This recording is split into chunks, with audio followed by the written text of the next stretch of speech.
Jesu thume inceku yakhe uPaul mazawuya pamazuwa ano okupedzisira kule nsuku zokugcina. Afrika zvino tasimukira kukuzivisai kuti kunzvimbo yeprovinsi yeMpumalanga siphakamele ukazisa ukuba iprovinsi yaseMpumalanga sezvamunoziva mose kuti vatungamiri vaive munzvimbo iyi njengoba belisazi uba abakhokheli bakule ndawo vose vakarasika konke balahleka. zvino tinokuzivisai kuti kubva nhasi apo salazisa uba kusukela manje aiva muvhangeri makore ava mufundisi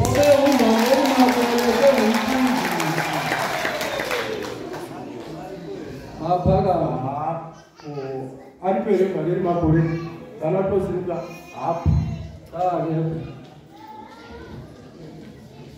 tinokuzivisai kakare kuti salazisa njalo ukuthi aiva muvhangeri chipidi ava mufundisi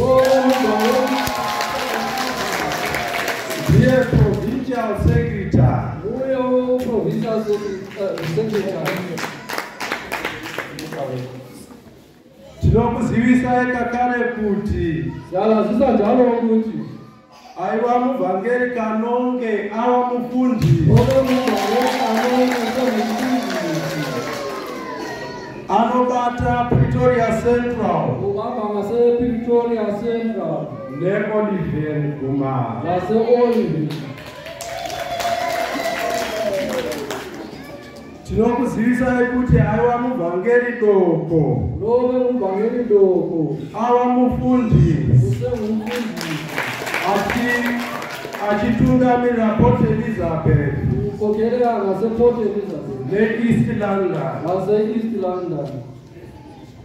tinokuzivisai kuti siyalazisa ukuthi aiva muvhangeri dukuche ava mufundisi lobe muvhangeri dukuche usengumfundisi achibata Val Gumara ebamba ngase-Vaal.